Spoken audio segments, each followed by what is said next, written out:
Museveni waisote kila monogama ntibakumesa siku nyama kubana babano kubatata balina abaana ne abana kati abo bola babandekera nga tebamanyi tebasobola kujjukira bulungi kifaananyi kya kitaabwe mubutuufu ozadde olina abaana naye watyanga bakikoze ababo kiri kyowulira ngoba abaana ababo bebakutte ne babasibira gye batamanyi abatamanyikiddwa ng'abaana ababo bebatemyeko emigulu bebaggyemu amaaso tebakyalaba te nga balina obuvunaanyizibwa musajja gw'omukazi akusabidde essaala n'agamba nti kigenda kutuulamu naye kiranga kitudde mu ggwe kijatuula bazzukulu oba abaana b'ozadde nawe kigenda keera olunaku majje wano nga nawe bakukubbe kulw'emisango emingi gy'okoze mu nsi naffe bannamwandu b'okaabisa kakuleke kababeere bamulekwa Katonda agamba awulira essaala y'abannamwandu ne bamulekwa okusinga naye Mukama obanga gy'oli omusajja oyo baako obuvunaanyizibwa bw'omuwanga naye mugenda mutuulamu bakufiirwa baana oba bazzukulu be bannaye Mukama tumusaba obutuufu wabanga gy'ali oyo si ye Katonda banaye tubeeremu n'essuubi nti oyo si Katonda naye amuntu nga bw'afa oba afiirwa nze bw'abaayo gy'ali amanyi obulumi bwe tuyitamu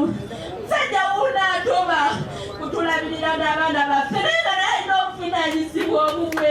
naye yafuga eggwanga siwulirangako nti atuusizza wano ayise bannamwandu ayise bamulekwa kyoba abaana babana bawadde ebbasale bawulire bakyala naye baba bakugambye kyoba nabo bamuwadde ebbasale nti bakugambye kasula requirements zokka kikaluba naye ng'omusajja oyo yali alyanywa amanyi nti ffe gyetuli era asobola okumanya nti ensi ebonaabona ku lulwe atoota omwana wa munno nga nawe ozadde oli bambi tusabe Mukama agumye omukyalo oyo era kekaseemu ka vidiyo kali akakabiza omukulu King Saha n'abantu abalala abaabaddewo era nga awo nno pulezidenti w'ekibiina kya NUP we yagambidde nti basaba nnyo Mukama Katonda nti Museveni amukuume ajje akole ki awitnessinge ate oba oliyawo n'okubanga naye mbo ayitako mu bintu bye bayitamu. Saba Katonda wangaze Museveni oyo amulage nti si ye Katonda. Njagala amulage nti Katonda abeera wamu n'abeeyisa obulungi. N'abo bonna bakozesa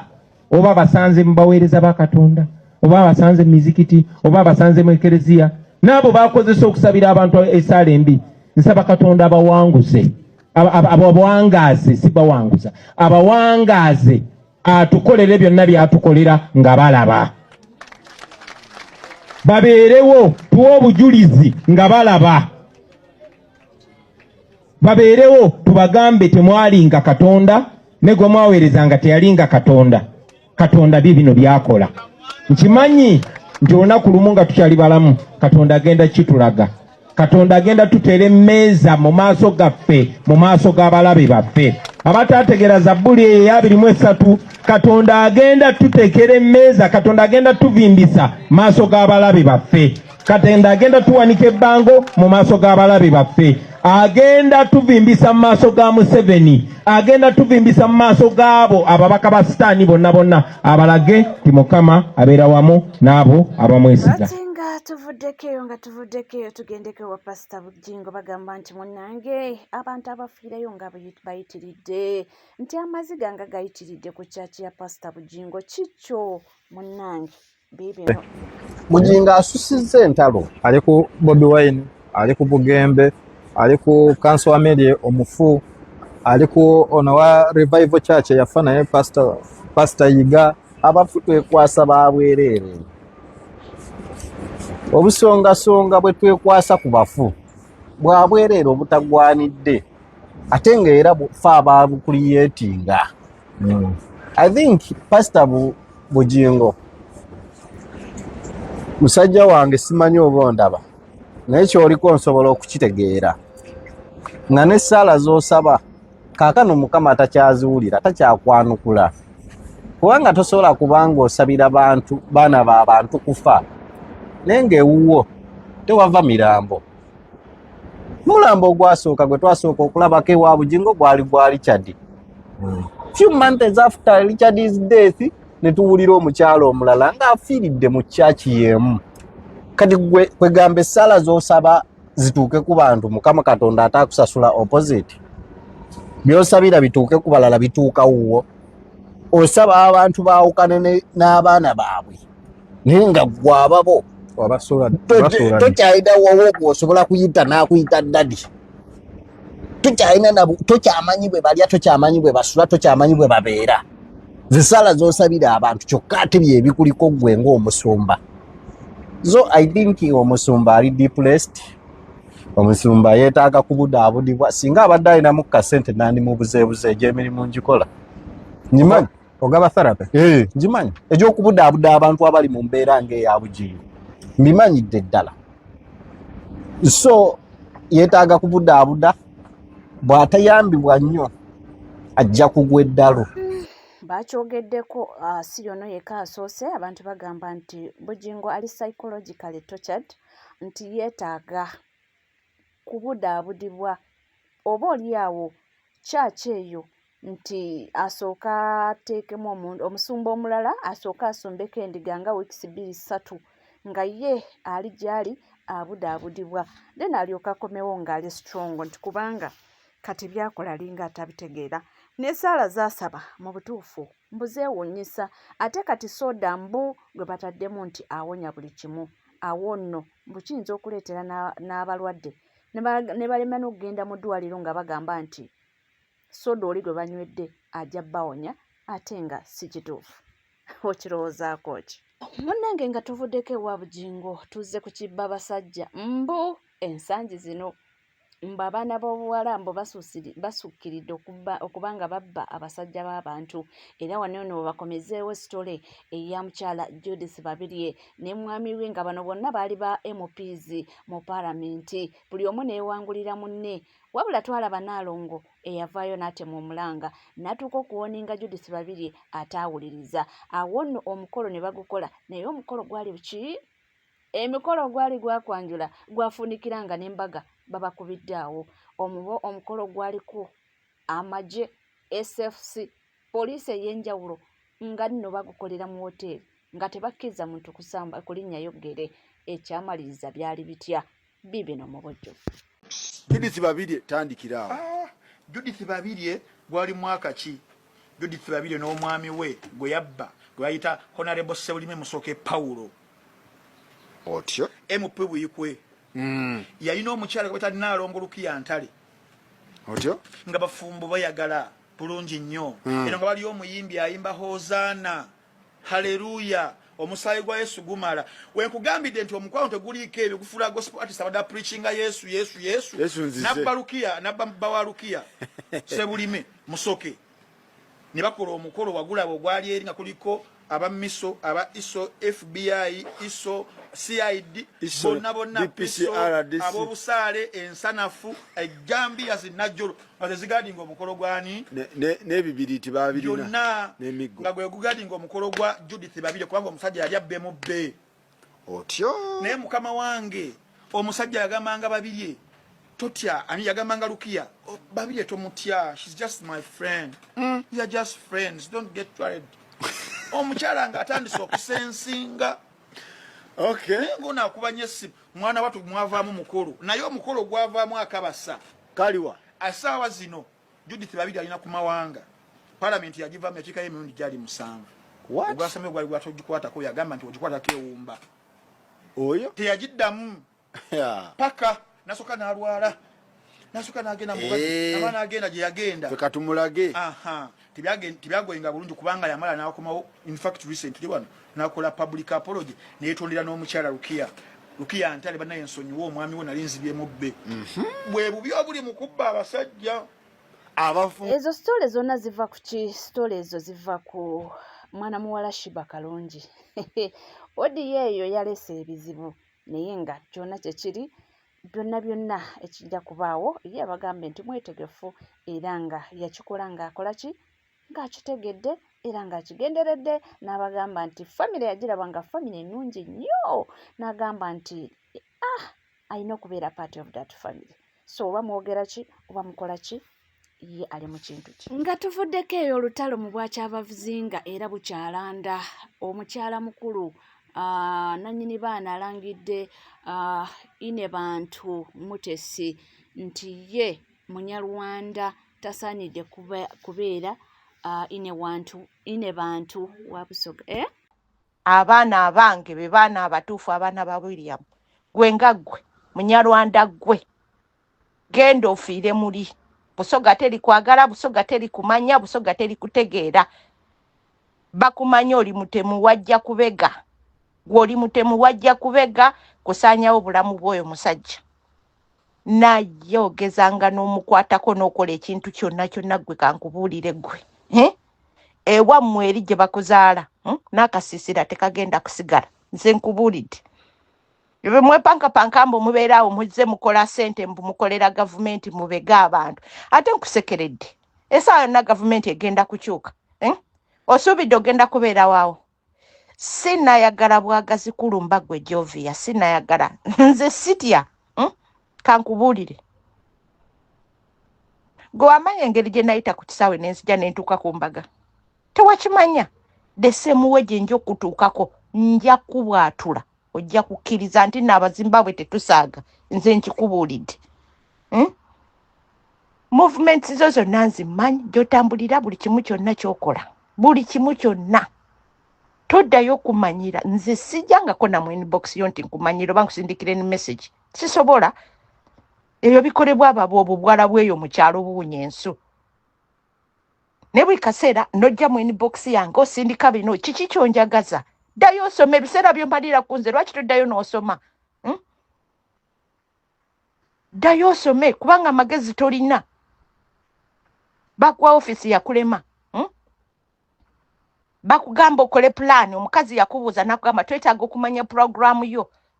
z'okodde oddamu kusulika busulisa oti lutwe ng'era bwe mubeera Abanyarwanda nti we mubeera temulina magezi oluwu temumanyi kujja kwefuga wantu kulaba nga mulwanyisa abantu gundi neno ewalinnya y'amagye nze kankubuulire ssaawa yonna gavumenti ejja kukyuka gwe Jovia tolowooza nti naawe ojja kusigalawo ekyo nkikubuulidde ate nkuwoninga nga nkulabula omusajja oyo omulaba kolowa olitegeera nti nina amaanyi mu Busoga ngenda bakuŋŋaanya bonna tujje tukulumbe tukwase gwogezanga wuuyo ageza nga si byangu omukyala alumye ogwa wansi ne waggulu yoyo omukyala audio ziri ezalabikako nga Kyabazinga agenda kuwedinga ine bantu nazo zaali nkambwe era yali asuubizizza nti oba embaga agenda girinnya meggere naye okukkakana kyonna ne kigwa bulungi era nekitambula bulungi essaawa yakakati awo wetuli ate omuvubuka eyavuma Mama Fiina yazze ng'ayavula ng'alinga omwana omuto olwo nno nga yeegayirira akole ki amusonyiwe awone ekkomera era Mama Fiina amwewunyizza n'egamba nti abaana b'ensangi zino mwabaki mutatya bamaama bammwe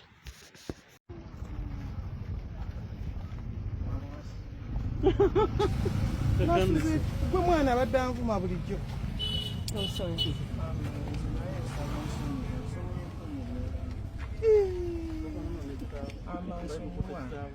TikTok ngebatuusizza ku buzibu baana baffe nga TikTok eboonoonye maama nze mbadde nkola kontenti wa mupiira naye ekizibu nange wekyava wali ondabyeko mu maaso go bukyoba nali kutuddeko ndi maaso go maama singa nkulaba ebyo ate mwana muwala Shifula ye yeesunze okuba nga akakalabanya emirimu mu ofiisi empya gye baamuwadde agamba nti bamunaazizzaako ennaku ate why not bamusasulidde ennyumba mwaka mulamba munnange obulamu busobola okuba nga bukyuka.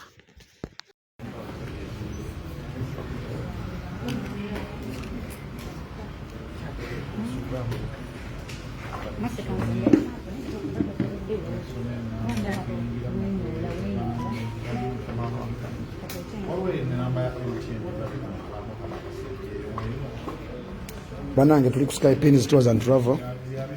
Tuline sita w'eggwanga Shifula wa Hozambe omubwati era nga olunaku olwaleero agenda kuseyinga hey to us, agenda tubuuzaako. Tuli wano ku Sky Pins Tours and Travel wano ku Haruna Mall Ntinda, tuline Shifula.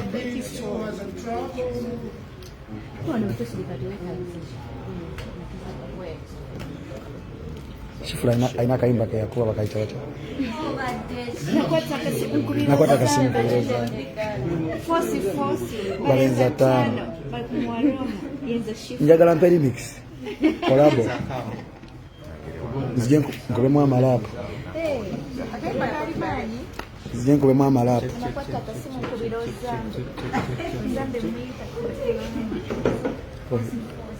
You are in my camera.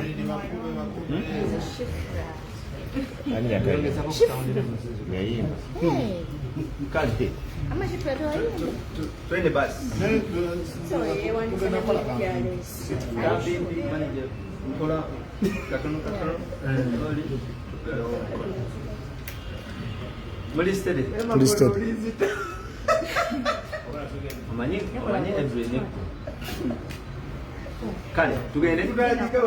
kale tubaniriza abamawulire mwenna olunaku olwaleero awano ku Sky Pins Tours and Travel. Mukimanyi bulungi nnyo nti nno yeyo yokka kampani eyeesigika okutwala abantu e Bulaaya ate ku kibanja mpola yasalawo okuba nti atiddiza ku bannayuganda nammwe mugende mukole ku ssente mubeere ng'abagagga be tulaba wano babidodolo abasajja abagagga nga batono embaziira naye akanyiro mukalaba nti Sky Pins Tours and Travel kwatamuko ekino ekitambulira ddala wabula olunaku olw'olwaleero ekituleese wano kiri nti omukyala Shifula ffenna tumumanyi ne bavuddeko yavaayo neyekubira omulanga nti embeera ye si nnungi, yafuna obwasika naye obwasika teyabufunamu renti abanjibwa omwana yeetaaga kasente n'ebintu ebirala w'ebityo. So olwaleero tuze wano ku Sky Pins Tours and Travel okulaba nti ate munnanga abaako amakula gafuna ate oba oli awo n'okumuddiza bino Sky Pins Tours and Travel byekola era ndowooza ali mu mbeera nnungi omulaba yatuuse dda kasimayiro keeko omwana oyo. Yes, so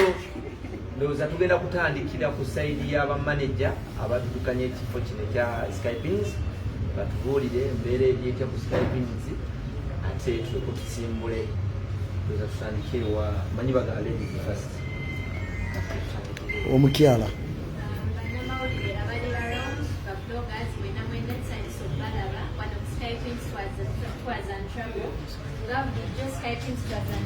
tetukuyamba ng'oli musanyuka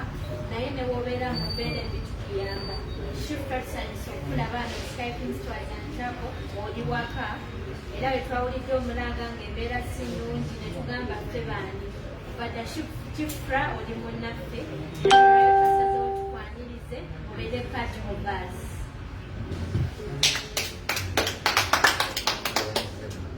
Come on. Nange nga manager wa Sky Pins amanya Jepade Irumba neyongera okwaniriza munnaffe ono Shifula. Tetukomye kumuyambako mabegako ngeri twamuyambako ko naye era mukama waffe awulidde omulanga gwe yakubye n'agamba nti leka tumwanirize leka ajja akole ki akole naffe era twongerera ddala okumwaniriza bingi nnyo etumutegekedde era mu pakeji ezo tumufunidde omulimu ate ng'agenda kubeera nga tumutegekedde n'okusula era tumusasulidde omwaka mulamba okumanya nga Sky Pins tuddiza abantu era twagala munnaye n'abantu abali eyo mwenna mukitegeere nti Sky Pins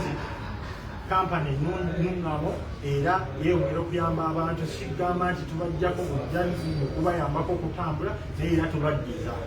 munaye tukyayogerera ddala kale madam package ki gye muwadde omukyalo era mulimu kigwagenda okukola tunaba kugenda wa brand ambassador era byo ensonga era bifaanana watuyafunidde yatujjayo yafunidde kifula okusula oba mbazira tone nga gwe brand ambassador wa Skypins omukyala kifula ali awo embeera wagiraba mu byonna ndowooza mbadde nsaba ffenna balwantu tugatte engalo ez'amaanyi nga zebaza kampuni ya Skypins Tours and Travel. Of course amakampuni gabeerayo eyo nga geenoonyeza ebyago naye kampuni etuula neewuliriza n'esalawo neebaako Skypins Tours and Travel. Nga tuvuddeko eyo munnange ate ye Fulufiga nga womumanyi munnange asitukidde mu Sesha Mayanja abange Sesha Mayanja yakakoma wanino mu ggwanga Uganda abadde ku kyeyo era yo yatuuka bw'ati nakola press conference ffenna twabiraba naye ate Fulufiga amukuba left right center ekirifane ku Fulufiga nti amala okukuba n'akukuba ate oluvannyuma navaayo n'akuwaana ate olumaze olwo n'agamba nti oyo Sesha brandi eyo brandi oba temubadde temumanyi brand oba komewo oba takomyewo Sitesa Mayanja brand yani yagamba nti Sitesa Mayanja agenda kukola ng'oggyeko obwasamirivu bwamu Sitesa Mayanja yagenda mulwadde yagenda kujjanjabibwa in fact nze namusanga ewa Jeno ng'asaba sente zimutwala kumujjanjaba ne bamutwala kumujjanjaba kati ng'omuntu omugezigezi just n'agattirako naye ani yagamba mbu yagenda kubeerayo Sitesa abadde wano nga mumutulugunya nga mumutokyalinga mumusindikira amajini ni mumukola biki n'atambula n'avaawo abadde Canada era mbadde mumwogerako still oba tabasiiwa lwaki mumwogerako oba tabaluma lwaki mumwogerako gwe olinayo brother gwe basobola okwogerako basisita olinayo mama we gwe basobola okwogerako wali wamumanyi oba byonna biri ebiringa ebisaanikira ku ttooyi olinayo nnyo kasobola okwogerako banyuma okulaba deni oba tomulina va ku bantu muve ku bantu man no yogera ku muntu nabafuula omanyi kino nti omanyi kino nga tolina nakyo omanyi you are there for nothing oli awo olinga like a dustbin stuff gwani ayogera ku bantu gwe soka watunuulira empunyayo oza lwaki abantu bonna bakwebalama lwaki bakwewala wasabiriza ngano jueti zawedde n'omufukiro lunnabe n'omusabeza okulongosa akabengo n'omusabeza okulongosa akataago n'omusabeza okulongosa kondomo yakusigalamu n'omusabeza kipaka mukazi yakugamba nayiwa message nga koye nagenza okukola n'omugagga Judith nasanga nga kyekimu kyobadde omukola osuubira mbu mujja kuvuma abantu mumubavume munnange babawe sente ebyo byaggwa ojja kuvuma omuntu akusange ku bbala mugumale Sitesa Mayanja mumwagaza ki Sitesa Mayanja bula ne bwagamba nti abeera wano nalya ku mikolo gyokka ne bwagamba ntateka syoze yekka nalabye mawoyogera ku Sitesa Mayanja